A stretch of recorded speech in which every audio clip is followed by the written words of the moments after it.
The gunshot echoed through the streets of Lincoln, Nebraska, just as the first drops of rain began to fall. And Evangeline Ashford knew in that moment her world had shattered beyond repair. Her father's body lay in the mud outside the general store, blood mixing with the gathering puddles as the outlaw who had shot him mounted his horse and rode away into the storm. The sheriff and his men were 5 miles out of town chasing a different gang, and by the time anyone could organize a pursuit, the killer would be long gone. Evangeline fell to her knees beside her father, cradling his head as the rain came harder, soaking through her cotton dress and turning her dark hair into heavy ropes against her back. He was already gone, his eyes staring sightlessly at the darkening sky, and she felt something inside her chest crack and splinter like dried wood. People gathered around, their voices a distant murmur as the rain intensified. Someone tried to pull her away, but she shook them off. Her father was all she had left in this world. Her mother had died of fever 3 years ago, and her younger brother had been killed in a riding accident the year after. Now she was alone, 22 years old and utterly alone, with nothing but a failing farm on the outskirts of town and debts her father had been struggling to pay. The weeks that followed were a blur of grief and harsh reality. The bank came calling for the mortgage payments her father had fallen behind on. The neighbors offered sympathy but little practical help, as most of them were struggling themselves in this year of 1878, when drought and grasshoppers had devastated crops across Nebraska. Evangeline worked from dawn until long after dark, trying to keep the farm running, trying to be strong the way her father had always taught her. She fixed fences, tended the few remaining cattle, hauled water from the creek when the well ran low, and fell into bed each night too exhausted to even cry. But strength had a limit, she was discovering. Every day felt like pushing a boulder uphill, and every night the boulder rolled back down. The loneliness was suffocating. The fear was constant, and the exhaustion went deeper than her bones, settling into her very soul. 2 months after her father's death, on another rain-soaked evening, everything finally became too much. She had spent the entire day trying to repair the barn roof, but the wood was rotted through, and she lacked the money to buy proper materials. The ladder had slipped and she had fallen, bruising her ribs and twisting her ankle. Then, when she limped inside to fix herself dinner, she discovered that mice had gotten into her last stores of flour. She stood in the kitchen, staring at the ruined flour, and felt the walls closing in around her. She did not make a conscious decision to walk out into the storm. She simply found herself moving, leaving the house, wandering down the muddy road toward town as the rain poured down. Her ankle throbbed with every step, but she barely noticed. The rain was cold autumn rain that promised winter was coming, and she had no firewood laid by, no money to buy any, no idea how she would survive the cold months ahead. The road stretched before her, empty and dark. She passed the old oak tree that marked the halfway point between her farm and town, and that was where her legs finally gave out. She sank down against the tree trunk, the rough bark digging into her back, and the tears came at last. They mixed with the rain on her face, hot and bitter, and once they started she could not stop them. Great racking sobs tore from her chest, all the grief and fear and exhaustion she had been holding inside for so long. She did not hear the horse approaching until it was nearly upon her. Through the curtain of rain and tears, she saw a figure dismount and move toward her. Her heart jumped with sudden fear, remembering the outlaw who had killed her father, but she was too spent to run. "Miss, are you hurt?" The voice was deep, concerned, distinctly masculine. She looked up to see a tall man in a long coat and wide-brimmed hat, both streaming with water. He crouched down beside her, and even through the rain and darkness, she could make out strong features, a dark beard and eyes that held genuine worry. "I am fine," she said automatically, the lie she had been telling everyone for weeks. "You are not fine," he said gently. "You are sitting in the mud in the middle of a storm, crying. Please let me help you." Something about his voice, the simple kindness in it, broke through the last of her defenses. "I cannot," she whispered. "I cannot do this anymore." "Do what?" "Be strong. Everyone needs me to be strong, but I am tired. I am so tired of being strong." The man was silent for a moment, rain dripping from the brim of his hat. Then he said, "Then let me be strong." The words were so simple, so unexpected, that she stopped crying and just stared at him. In the 2 months since her father's death, not a single person had offered to actually carry any of her burden. They had offered sympathy, prayers, empty platitudes about her father being in a better place, but no one had offered strength. "I do not even know you," she said. "My name is Vincent Quade," he said. "I am a horse trader passing through Nebraska on my way west, and you are Evangeline Ashford." "Well, Miss Ashford, I cannot leave you sitting here in the rain. Will you let me take you somewhere dry and warm?" She knew she should be cautious.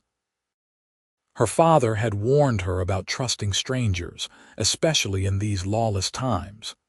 But there was something in Vincent Quade's eyes, something steady and honest, that made her nod.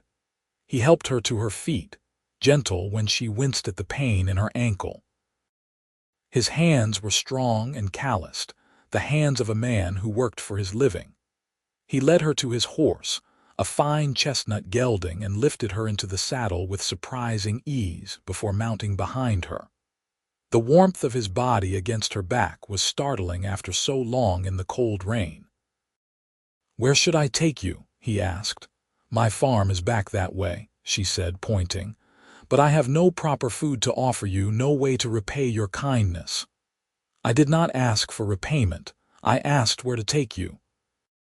She gave him directions, and he turned the horse around, one arm steadying her in the saddle as they rode. She should have felt uncomfortable being so close to a strange man, but instead she felt safe for the first time in months. The farmhouse looked even more derelict through the rain. Vincent helped her down from the horse and tied the animal under the overhang of the barn before guiding her into the house. Once inside, he immediately began assessing the situation with the practical eye of someone used to solving problems. "You have a fire going, that is good," he said, moving to the fireplace and adding wood from the small pile beside it. "But you need more firewood. That barn roof needs immediate repair or it will collapse in the next storm, and you are favoring that ankle, so you need to stay off it." "I know what needs doing," Evangeline said, a flash of her old pride surfacing. "I simply lack the means to do it all." Vincent turned from the fire to look at her. In the firelight she could see him more clearly. He was perhaps 30 years old, with dark brown hair and darker eyes, a strong jaw beneath the beard, and a scar that traced a thin line along his left cheekbone. He was not handsome in a conventional sense, but there was something compelling about his face, something that spoke of character and experience. "Tell me what happened," he said. "Tell me why you were out there in the rain." She should not have. She should have thanked him politely and sent him on his way. But the kindness in his eyes and the warmth of the fire loosened her tongue, and the whole story came spilling out. Her father's murder, her brother's and mother's earlier deaths, the debts, the failing farm, the constant struggle to keep going. He listened without interrupting, his expression growing more serious as she spoke. When she finished, he was quiet for a long moment.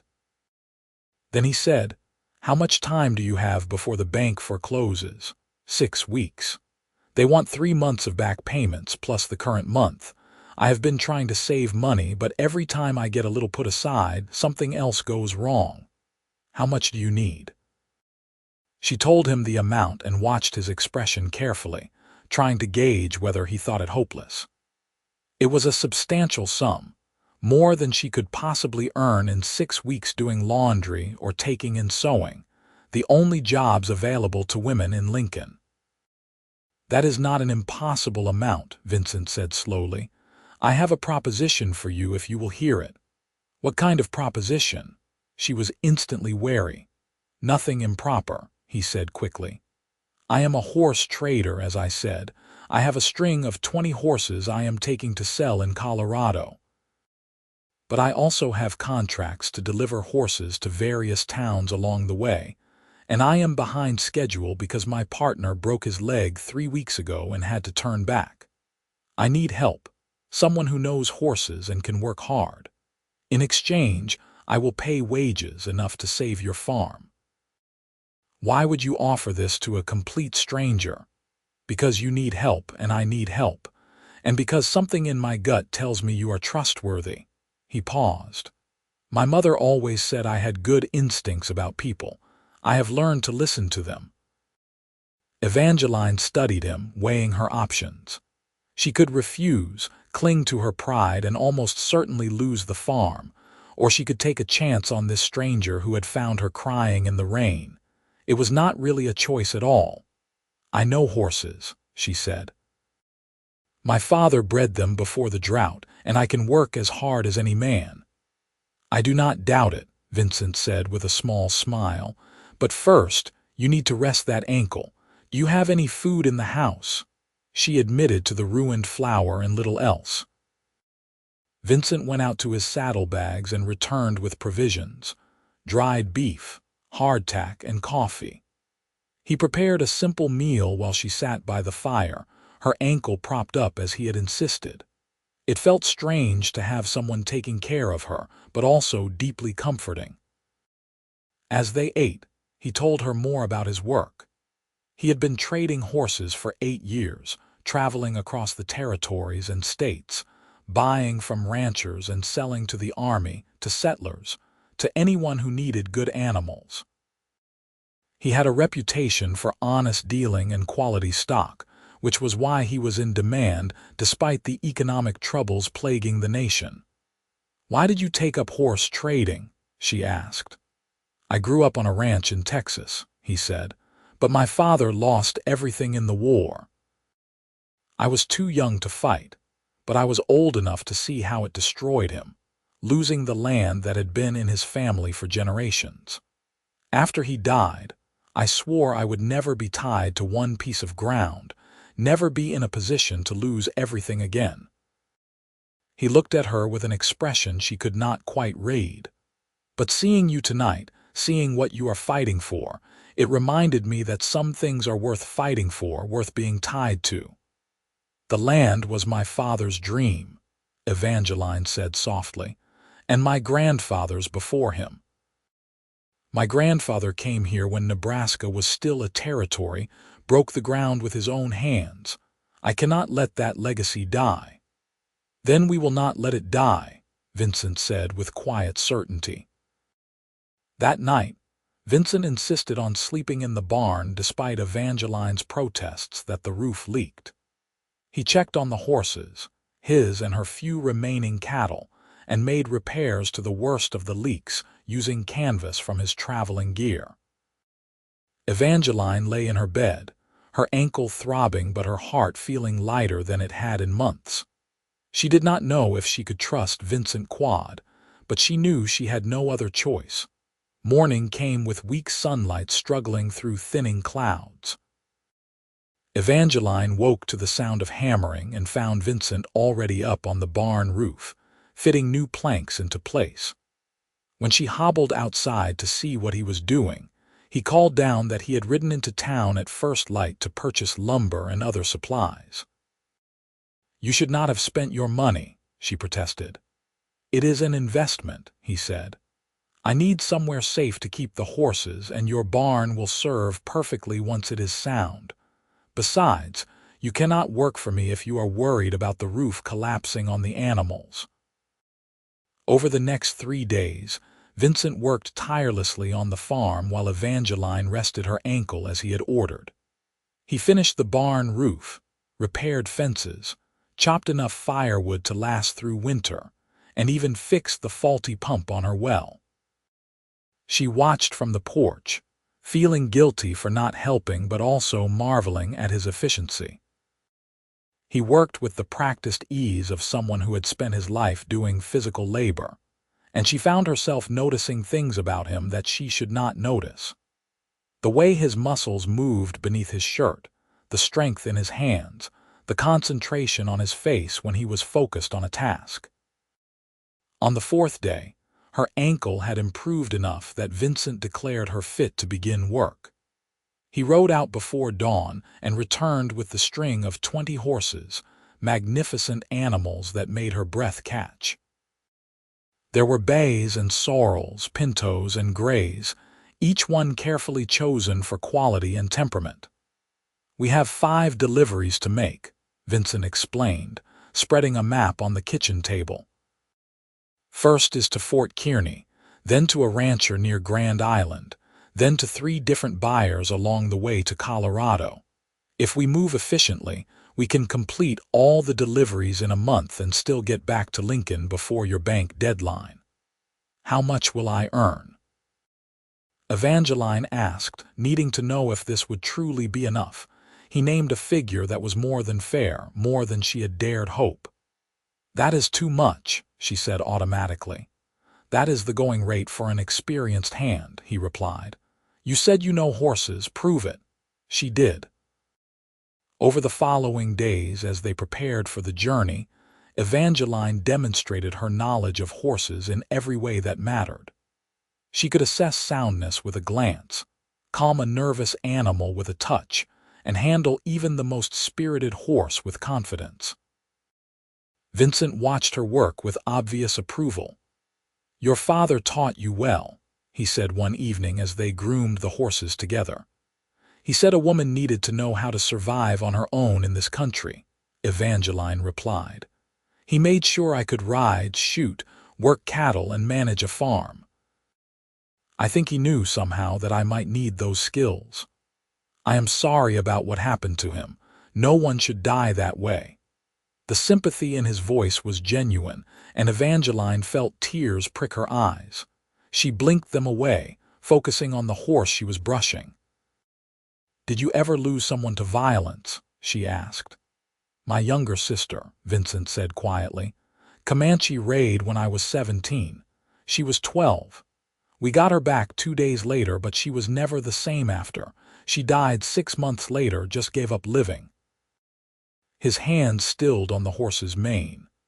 "That is when I learned that being strong is not always enough. Sometimes the weight is too heavy for one person to carry alone. Is that why you stopped for me that night?"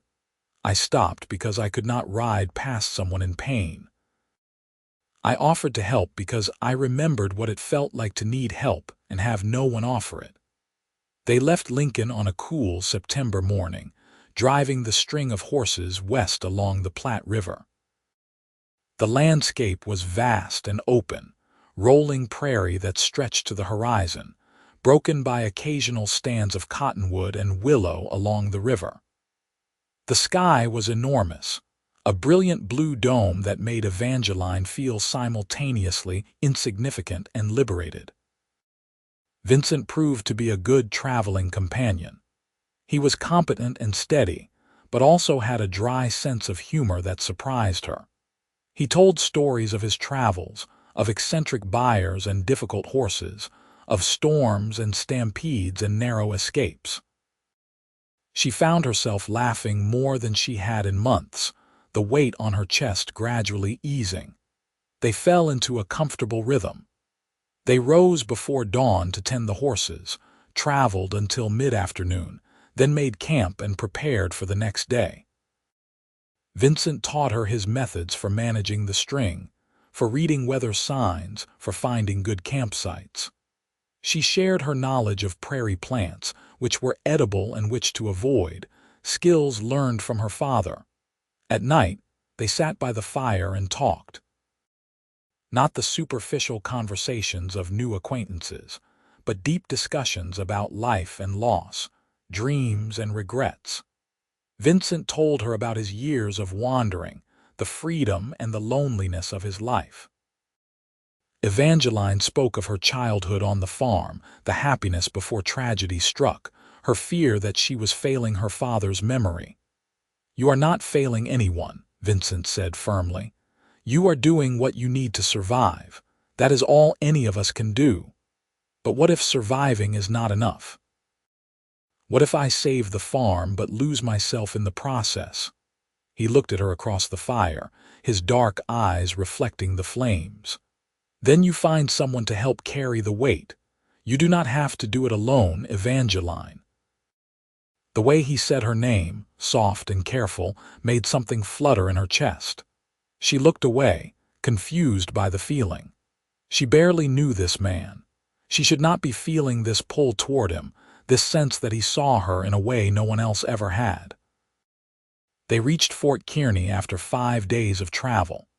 The military post was a sprawl of buildings and corrals on the south side of the Platte, busy with soldiers and civilian contractors. Vincent delivered 6 horses to the cavalry, who inspected them thoroughly before approving the purchase. Evangeline watched the transaction, learning how Vincent negotiated, how he handled the paperwork, how he maintained his reputation for quality and honesty. That night, they stayed at a boarding house in the small town adjacent to the fort. Vincent paid for 2 rooms, never presuming anything improper. But Evangeline found herself wishing, just for a moment, that they were not being so proper. She was drawn to him in ways she did not fully understand, wanting to know everything about him, wanting to be near him. She was falling for him, she realized as she lay in an actual bed for the first time in a week. The thought should have frightened her, but instead it felt right, as natural as breathing. Vincent Quade was unlike any man she had ever met. He was strong but not domineering, confident but not arrogant, capable of both hard work and gentle kindness. He treated her as an equal, respecting her knowledge and abilities, but he also cared for her well-being in ways that made her feel cherished. The next morning, over breakfast at the boarding house, Vincent seemed distracted. Finally, he said, "I have a confession to make." Evangeline's heart jumped. "What is it?" "I could have hired any number of men to help with the horses. Some of them were more experienced than you, and I would not have had to wait 3 days for an injured ankle to heal." "Then why did you hire me?" He met her eyes, his expression serious. "Because from the moment I saw you under that oak tree, something in me recognized something in you." "I know that sounds foolish. I know we barely know each other. But I have spent 8 years wandering, and I have never felt compelled to stop for anyone the way I felt compelled to stop for you." Evangeline's breath caught. "I do not understand." "I think you do," he said softly. "I think you feel it too." She wanted to deny it to protect herself from potential hurt, but she had spent 2 months being strong, being cautious, being alone, and she was tired of it. "Yes," she whispered. "I feel it too." Vincent reached across the table and took her hand. His palm was warm and rough against hers, and the simple touch sent warmth flooding through her. "I do not know what this is," he said. "I do not know where it will lead, but I would like to find out if you are willing." "I am willing," she said, and knew she was taking a leap into unknown territory. But for the first time since her father's death, she felt alive again, felt hope blooming in her chest like spring flowers. They left Fort Kearney with their relationship subtly changed. They were still traveling companions and business partners, but now there was an acknowledgement of something more. Vincent was more openly affectionate, offering his hand to help her mount her horse, sitting closer to her by the fire at night. Evangeline found herself relaxing into the courtship, allowing herself to enjoy the attention, the sense of being valued and desired. The delivery to the rancher near Grand Island was more complicated. The man had ordered 4 specific horses, but when they arrived, he tried to claim the animals were not what he had contracted for. Vincent remained calm but firm, producing the written contract and pointing out that the horses met every specification listed. The rancher blustered and threatened, but Vincent did not budge. "I have a reputation built over 8 years," he said quietly. "I will not compromise it, and I will not be cheated. You will pay the agreed-upon price, or I will sell these horses elsewhere and you can explain to your neighbors why you broke a contract." In the end, the rancher paid, though sullenly. As they rode away, Evangeline said, "You handled that well. Many men would have resorted to violence." "Violence is easy," Vincent replied. "Staying calm requires real strength. My father taught me that before the war broke him." They continued west, following the Platte through country that grew gradually more rugged. The nights turned colder as autumn deepened. They bought supplies in small towns, camped under stars so bright they seemed close enough to touch, and grew steadily closer. Vincent told her about the places he had seen: the Pacific coast where waves crashed against cliffs, the mountains where snow lasted year-round, the deserts where nothing grew but sagebrush and determination. Evangeline described her dreams for the farm, the improvements she wanted to make, the life she hoped to build. "Will you stay in Lincoln?" Vincent asked one night. "After the farm is saved, will you be content to stay there?" "It is my home," Evangeline said. "But I confess, these weeks of travel have shown me a larger world than I knew existed. I would not mind seeing more of it." "What if you could have both? A home base, but also the freedom to travel. Is that possible?" "I think so," he said thoughtfully. "I have been wondering if it is time for me to stop wandering quite so much. I could establish a ranch, breed horses instead of just trading them. But I would need a partner who knew horses, who could manage things when I was away on trading trips." He was not quite proposing, but the implication was clear. Evangeline felt her heart race. "That would require a great deal of trust," she said carefully. "Yes, it would, but I trust you, Evangeline. Do you trust me?" She looked into his eyes, saw the honesty there, the hope. "Yes," she said. "I trust you." He kissed her then, the first time their lips had met. It was gentle and questioning, giving her the chance to pull away. But she did not want to pull away. She leaned into the kiss, her hands coming up to rest on his chest, feeling his heart beating as fast as her own. When they finally parted, both were breathing hard. "I am falling in love with you," Vincent said, the words simple but weighted with meaning. "I know it is too soon. I know we should be more cautious, but I have never been one to hide the truth." "I am falling in love with you too," Evangeline admitted.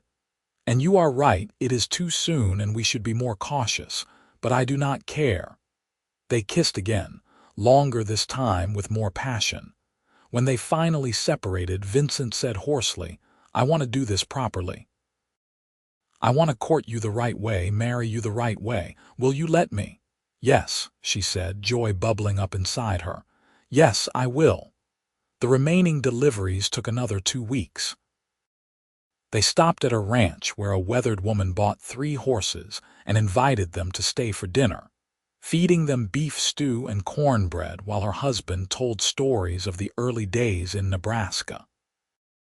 They delivered horses to a young couple just starting out, seeing their own possible future reflected in the hope and determination on those young faces. Each stop, each interaction, felt like a thread weaving Evangeline and Vincent closer together. They reached Colorado in late October, the mountains rising blue and magnificent in the west. The final buyer was a mine owner who needed sturdy horses for hauling equipment. He paid cash, and Vincent immediately set aside Evangeline's share, making sure she counted it and verified the amount. "This is enough," she said, tears springing to her eyes. "This will save the farm." "Then we should head back," Vincent said. "But first, there is something I want to show you." He led her up into the foothills, following a trail that wound through pine forests and alongside rushing streams. They rode for half a day until they reached a high meadow surrounded by peaks still dusted with early snow. The meadow was perhaps 100 acres, lush with grass, with a stream running through it and groves of aspen turning gold in the autumn light. "This is beautiful," Evangeline breathed. "This land is available," Vincent said. "The previous owner gave up and went back east. I have been thinking about it for months, wondering if I should buy it. It would make a perfect horse ranch. Good grass, plenty of water, and remote enough to be affordable but close enough to Denver to sell easily. Are you thinking of buying it?" He turned to her, taking both her hands in his. "I am thinking of buying it for us, if you will have me, Evangeline. If you will marry me and build this life with me." It was a proper proposal this time, clear and direct. Evangeline felt her heart overflow. She had known this man for less than 2 months, but in that time he had proven himself in every way that mattered. He had seen her at her weakest and offered strength instead of judgment. He had treated her with respect and kindness. He had shown her that she did not have to carry every burden alone. "Yes," she said. "Yes, I will marry you."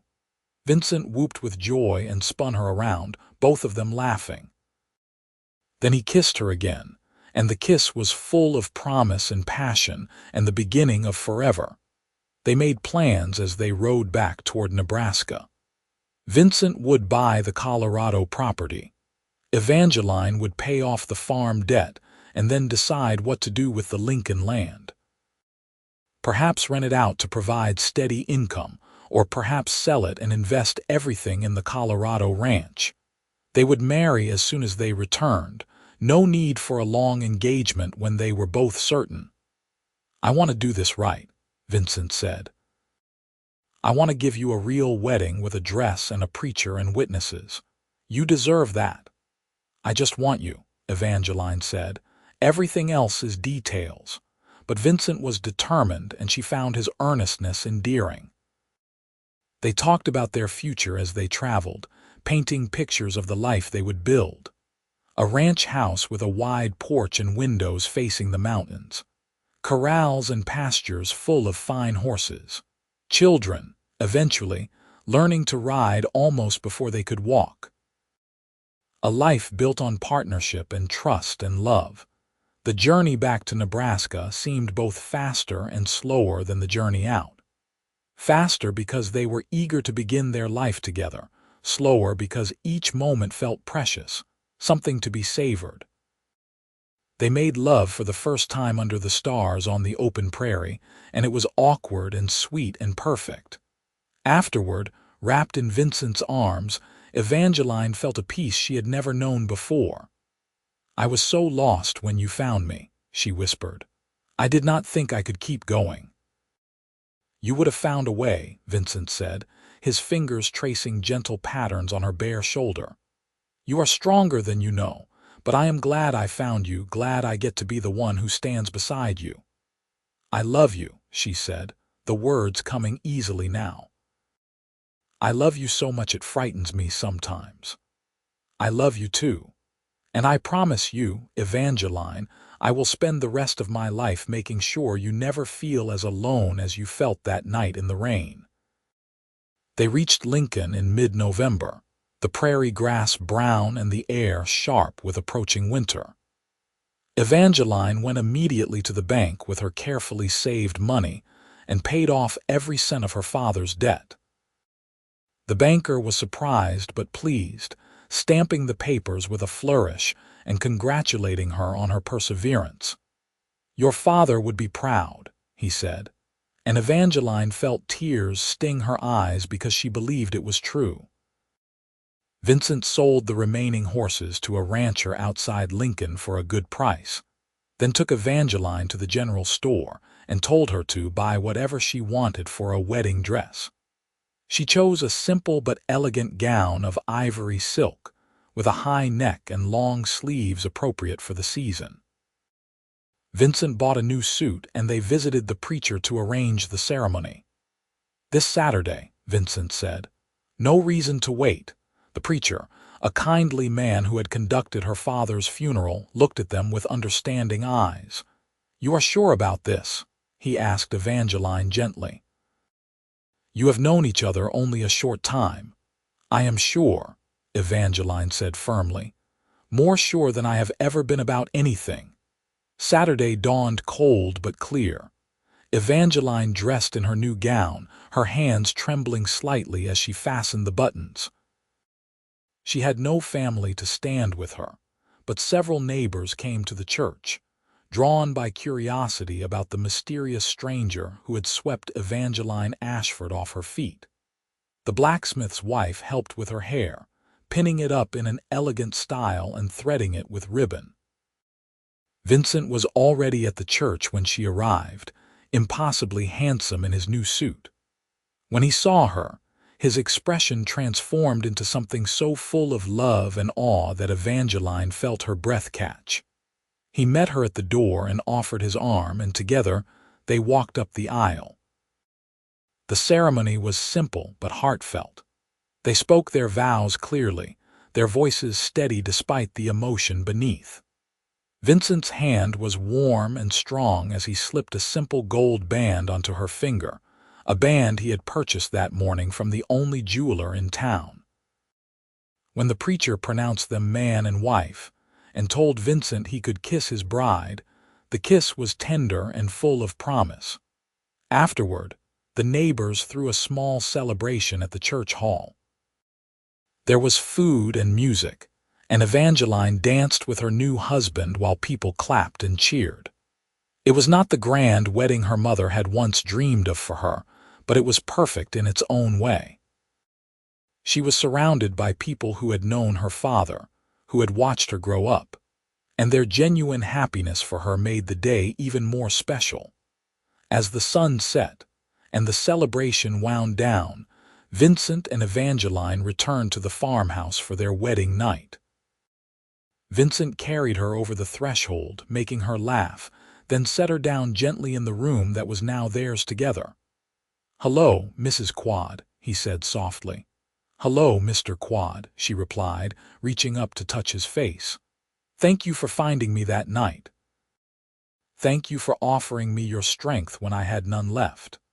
Thank you for letting me," he said. "Thank you for trusting me, for taking a chance on a wandering horse trader who did not know what he was looking for until he found you." They made love as husband and wife, taking their time, learning each other fully. And afterward, as they lay tangled together in the darkness, Evangeline felt a completeness she had thought lost forever. She had a partner now, someone to share the burdens and the joys, someone who saw her as she truly was and loved her anyway. The next few weeks were a flurry of activity. Vincent finalized the purchase of the Colorado property, signing papers and arranging financing. Evangeline decided to sell the Lincoln farm to a young couple who reminded her of her parents when they were first married, full of hope and determination. The sale brought in enough money to pay for improvements on the Colorado ranch and provide a comfortable cushion for their first year. They left Lincoln in early December, just ahead of the first major snowstorm of the season. The farewell was bittersweet for Evangeline. This land held so many memories, both joyful and painful. But as they rode away, Vincent beside her and a string of horses behind them, she found she was looking forward more than backward. The journey to Colorado took 2 weeks, slowed by winter weather and the need to keep the horses healthy. They arrived at the mountain meadow in late December to find it blanketed in snow, pristine and breathtakingly beautiful. The small cabin that came with the property was weathertight if rustic, and they spent their first night in their new home huddled close to the fireplace, making plans for spring. "We will build a proper house," Vincent said, his arm around Evangeline as they watched the fire, "with large windows to see the mountains and enough rooms for a family." "How many children do you want?" Evangeline asked, a little shyly. "However many we are blessed with," he replied. "Though I confess I have always imagined a son to teach about horses and a daughter to spoil shamelessly." "We might get that backwards," Evangeline teased. "Then we will teach our daughter about horses and spoil our son. I am flexible." The winter was hard but happy. They were snowed in for weeks at a time, forced to rely entirely on each other. Vincent proved to be an excellent cook, and Evangeline discovered she had a talent for making preserves from wild berries they had gathered in the fall. They talked for hours, learning everything about each other, and made love with the passion of newlyweds. By the time spring arrived, Evangeline knew she was pregnant. She told Vincent on a warm April morning as they walked through the meadow, inspecting the new grass and planning where to build corrals. He stopped walking and stared at her, his expression cycling through surprise, joy, and awe. "Are you certain?" he asked. "As certain as I can be without a doctor's confirmation. But yes, I am certain." He picked her up and spun her around, laughing with pure happiness. "We are going to be parents," he said wonderingly. "We are going to have a baby." They rode to Denver the next day so a doctor could confirm the pregnancy and ensure everything was progressing normally. The doctor pronounced Evangeline healthy and estimated the baby would arrive in late October or early November. Vincent immediately became protective, insisting she not overwork herself, though Evangeline continued to help with the horses as much as her changing body allowed. Summer brought the start of construction on their new house. Vincent hired carpenters from Denver, and together they raised a 2-story structure with large windows and a wraparound porch, just as Vincent had promised. Evangeline chose the colors and finishes, creating a home that was both practical and beautiful. By August, they were able to move in, though some of the interior work was still incomplete. The ranch was thriving. Vincent's reputation for quality horses had followed him from Nebraska, and buyers came from all over Colorado to purchase animals. Evangeline managed the breeding program, carefully selecting which mares to breed to which stallions, keeping meticulous records. They hired a young man named Robert to help with the heavy work, and he proved to be reliable and skilled. As Evangeline's pregnancy advanced, she found herself increasingly grateful for Vincent's presence. He was attentive without being overbearing, helping her with tasks that became difficult as her belly grew, rubbing her sore feet at night, making sure she ate well and rested enough. His excitement about the coming baby was infectious, and they spent evenings choosing names and imagining what their child would be like. "I hope he has your eyes," Vincent said one night, his hand resting on her swollen belly. "Or she has your determination," Evangeline replied. The baby, when he arrived in early November, had both. They named him Thomas, after Evangeline's father. He was a sturdy infant with dark hair and eyes that would eventually turn hazel like his mother's. Vincent was an instantly devoted father, walking the floor with Thomas when he fussed at night, changing diapers without complaint, talking to the baby constantly even though Thomas could not yet understand. Evangeline watched her husband with their son and felt her heart overflow with love. This was the family she had thought lost forever, the happiness she had believed beyond her reach. And it had all started with a rainy night and a stranger who stopped to help. The years flowed past in a rhythm of seasons and growth. The ranch prospered, becoming known throughout Colorado for quality horses. Vincent took trading trips to supplement their income, but he always came home within a few weeks, unable to stay away from his family for long. Evangeline managed the ranch in his absence, proving herself as capable as any man. Thomas grew from infant to toddler to boy, learning to ride before he was 4 years old. He had his father's quiet confidence and his mother's determination, and he adored the horses. 2 years after Thomas was born, Evangeline gave birth to a daughter they named Sarah. She was a sunny child with her father's dark eyes and a smile that could charm anyone. Then came another son, Samuel, and finally another daughter, Grace. The house that had once seemed so large was filled with noise and laughter, with the chaos of children and the warmth of family. Vincent built additions as needed, and the ranch continued to expand. They hired more help, eventually employing 6 full-time hands and taking on young men who wanted to learn the horse trading business. Through it all, Vincent and Evangeline's love only deepened. They still made time for each other, stealing moments alone when they could, never taking each other for granted. They had built their life on a foundation of mutual respect and trust, and that foundation never cracked. One evening, when Thomas was 15 and Grace was 3, Vincent and Evangeline sat on their porch watching the sunset paint the mountains in shades of gold and pink. The children were inside, Thomas helping the younger ones with their lessons while Sarah practiced piano. The sound of music drifted through the open windows, mixing with the evening calls of birds. "You remember the night we met?" Vincent asked, reaching over to take Evangeline's hand. "Every detail," she replied. "I remember thinking I could not go on, that I had reached the end of my strength. I remember seeing you under that tree and knowing somehow that my life was about to change. Did you imagine this?" Evangeline gestured at the ranch, the house, the family inside. "Did you imagine all of this?" "No," Vincent admitted. "I imagined a life with you, but I could not have dreamed it would be this good. You gave me something I did not even know I was missing." "What was that?" "A reason to stay still. All those years of wandering I thought I was free, but I was really just lost.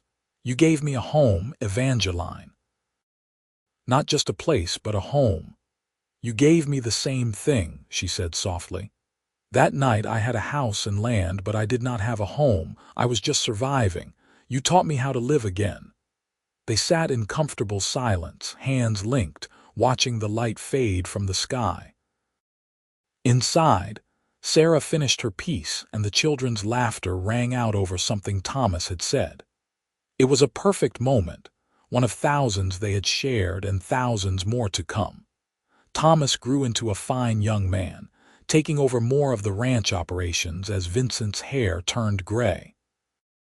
He had his father's eye for horses and his mother's head for business, and by the time he was 20, he was running most of the day-to-day operations. Sarah surprised everyone by marrying a lawyer from Denver and moving to the city, though she visited often with her eventual 3 children. Samuel followed his father into horse trading, while Grace married a rancher from the next valley over. Vincent and Evangeline became grandparents many times over, their house once again filled with the sound of children during holiday visits. They aged together gracefully, silver threads appearing in Evangeline's dark hair, lines deepening around Vincent's eyes. But their love never aged, never diminished. On their 30th wedding anniversary, Vincent took Evangeline back to Nebraska. They visited Lincoln, much changed now with electric lights and paved streets, and found the old oak tree where they had met. It was still standing, gnarled and weathered but strong. "I come here sometimes," Vincent admitted. "In my mind, when things get difficult or I am worried about something. I remember that night, remember finding you, and I remember that the best things in life come when you are willing to stop and help someone who needs it." "I remember too," Evangeline said. "I remember thinking I had nothing left to give, and then you appeared and offered to be strong for me." "You saved me, Vincent." "No," he said gently. "We saved each other. You gave me purpose and home and family. You gave me everything that matters." They stood together under the oak tree, holding hands as they had 30 years before, and Evangeline thought about the journey that had brought them here. So much pain and loss, but also so much joy and love. She had learned that strength was not about never needing help, but about having the courage to accept it when it was offered. She had learned that home was not just a place, but the people you loved. And she had learned that sometimes the darkest nights led to the most beautiful mornings. They returned to Colorado, to the ranch that had become legendary in the region, to the family that had grown and flourished. And they continued to build their life together, day by day, season by season, year by year. Vincent lived to be 73, passing peacefully in his sleep with Evangeline holding his hand. Even in death, his face held the strength and kindness that had defined him. The funeral was attended by hundreds of people, ranchers and horse traders, neighbors and friends, all the lives he had touched over his years. Evangeline mourned deeply but not hopelessly. She had loved and been loved completely. She had a family that adored her, grandchildren and great-grandchildren who carried forward the legacy she and Vincent had built. And she had memories of 35 years with a man who had found her crying in the rain and offered her his strength. She lived another 12 years, active and engaged until the very end. She died surrounded by family, her last words a whisper of Vincent's name. Thomas, now gray-haired himself, held his mother's hand as she passed and felt the circle complete. The ranch continued through the generations, the Quade name becoming synonymous with quality horses and honest dealing. And every Quade child grew up hearing the story of how their great-great-grandparents met on a rainy night in Nebraska, how a wandering horse trader found a woman crying under an oak tree and stopped to offer help. They learned that sometimes the greatest strength is knowing when to accept help, and that sometimes the most important thing you can do is stop for someone who needs you. The story became legend, passed down through the family, a reminder that love can grow from the darkest moments, that two broken people can come together and create something beautiful and lasting. And at the heart of the story were the words that had changed two lives forever. "I am tired of being strong. Then let me be strong." Those words, simple but profound, became the foundation on which an entire family was built. They represented the truth that we are not meant to face life's burdens alone, that partnership and love can make us stronger than we ever could be by ourselves. And they represented the courage it takes to be vulnerable, to admit when we need help, and to offer help when we see someone struggling. Years later, long after both Vincent and Evangeline had passed, their great-great-grandson would stand under an oak tree in Nebraska, having made a pilgrimage to see where it all started. He would place his hand on the rough bark and think about two people who had found each other in a storm and built a legacy of love and strength that endured through generations.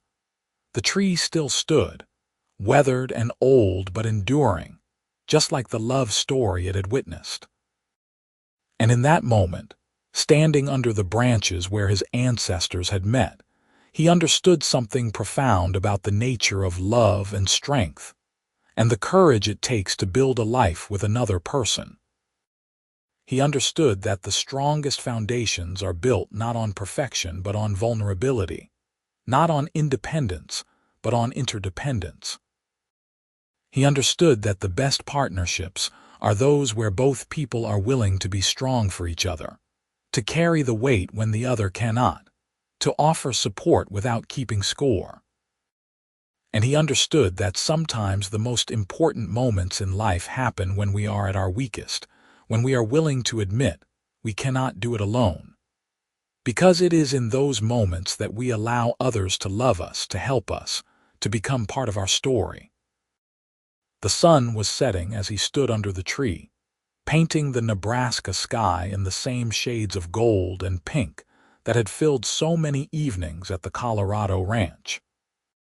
And he thought about Vincent and Evangeline, about the family they had created, about the love that had started with a simple offer of strength on a rainy night.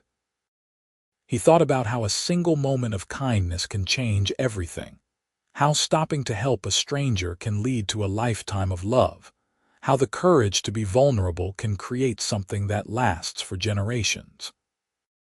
And he smiled, knowing that somewhere, somehow, Vincent and Evangeline were together still, their love transcending even death, their story living on in every quad who followed.